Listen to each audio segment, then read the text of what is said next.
देश दुनिया की 10 बड़ी खबरों में आपका स्वागत है। में 4 से 5 दिन तक बर्फबारी के आसार, मैदानी इलाकों में बारिश हो सकती है। दिल्ली का AQI 400 हुआ। IMD के वैज्ञानिक नरेश कुमार ने शुक्रवार को बताया कि वेस्टर्न हिमालय से वेस्टर्न डिस्टर्बेंस एक्टिव है। अगले 4 से 5 दिन में इन इलाकों में हल्की मध्यम बर्फबारी हो सकती है। जम्मू कश्मीर में 4 और 5 जनवरी को भारी बर्फबारी की आशंका है। आसपास के मैदानी इलाकों में बारिश की संभावना जताई जा रही है। दिल्ली में 6 जनवरी को हल्की बारिश हो सकती है। वहीं श्रीनगर में तापमान 0 डिग्री या उससे नीचे रहने की संभावना जताई जा रही है। राजस्थान का तापमान गिरा। पंजाब में घना कोहरा। पंजाब और हरियाणा में घना कोहरा छाया रहेगा। चंडीगढ़ का न्यूनतम तापमान 10 डिग्री, हरियाणा और अंबाला का 10 डिग्री। दिल्ली में 400 फ्लाइट्स और गुवाहाटी में 300 फ्लाइट लेट हुई। 4 जनवरी को ही मौसम का हाल बुरा हो गया। कोहरा असम, मेघालय, नागालैंड, मणिपुर, मध्य प्रदेश, हिमाचल प्रदेश, मिजोरम, त्रिपुरा में रहेगा। वहीं शीतलहर उत्तर प्रदेश, बिहार, दिल्ली, मध्य प्रदेश। बारिश और बर्फबारी जम्मू कश्मीर, हिमाचल प्रदेश, लद्दाख और बारिश पंजाब, तमिलनाडु, पुडुचेरी में होती रहेगी।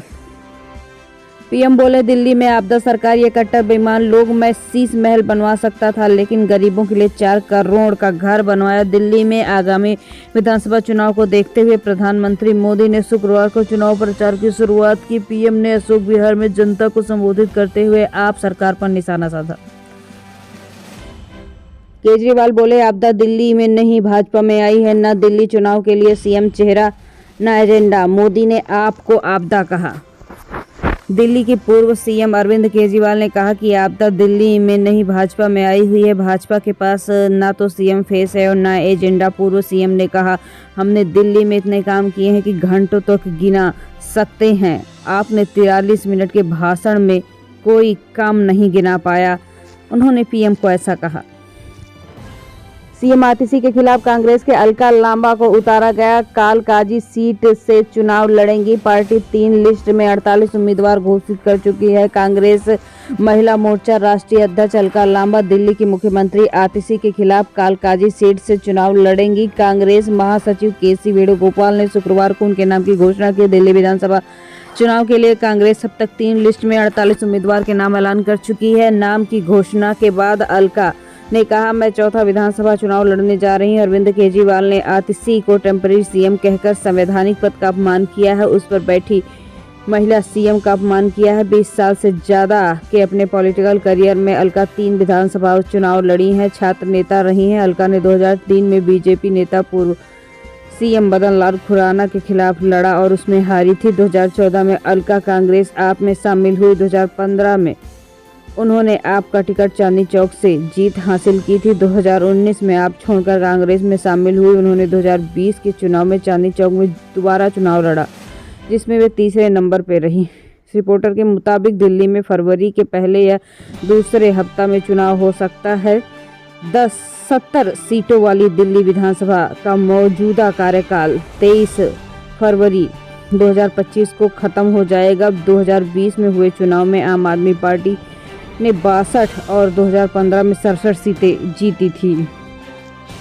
पटना में पप्पू यादव कांग्रेस वाले विधायकों पर केस। BPSC कैंडिडेट प्रदर्शन में समर्थकों ने रोकी ट्रेन ने 12 जिलों में हाईवे जाम। PK पर भी FIR। बिहार की राजधानी पटना में BPSC कैंडिडेट धरना दे रहे हैं। कैंडिडेट की मांग 70वीं प्रारंभिक परीक्षा रद्द की जाए। इसके अलावा लाठीचार्ज के दोषियों को सजा देने और मृतक BPSC छात्र सोनू को 5 करोड़ रुपए का मुआवजा देने की मांग की।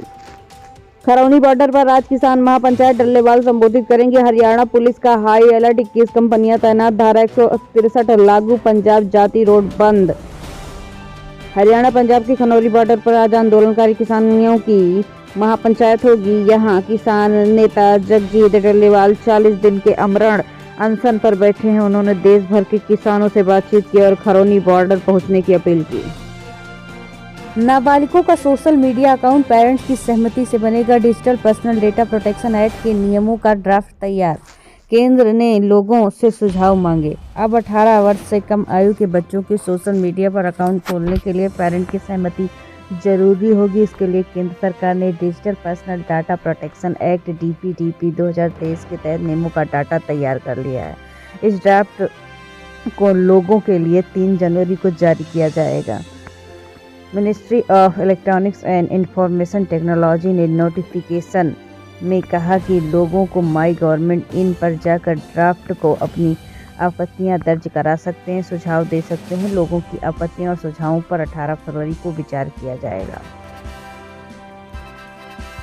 ब्लिंकिट एम्बुलेंस सर्विस, केंद्रीय मंत्री बोले कानून का पालन करना होगा। 2 जनवरी को गुरुग्राम में शुरुआत हुई, 10 मिनट में मरीज तक पहुंचने का दावा। क्विक कॉमर्स सर्विस ने 2 जनवरी को एम्बुलेंस सर्विस की शुरुआत की। इस पर केंद्रीय वाणिज्य मंत्री पीयूष गोयल ने शुक्रवार को कहा कि ब्लिंकिट की एम्बुलेंस सर्विस के लिए क्विक कॉमर्स कंपनी को देश के कानून का पालन करना होगा। इसके अलावा अन्य कानूनी जरूरतों का भी ठीक ढंग से ध्यान रखना होगा। इंडिया में 5.5 तीव्रता का भूकंप, ज्वालामुखी विस्फोट को लेकर चिंता बढ़ी। यूरोपियन मेडिटेरियन सीस्मोलॉजिकल सेंटर के मुताबिक इथियोपिया में 5.5 तीव्रता का भूकंप आया। भूकंप का केंद्र 10 किलोमीटर था। इसमें पहले दिन इथियोपिया के केंद्रीय माउंट डेफोन में ज्वालामुखी विस्फोट की सूचना दी। स्थानीय मीडिया रिपोर्टर के मुताबिक इलाके के छोटे छोटे इलाके में झटके महसूस हुए।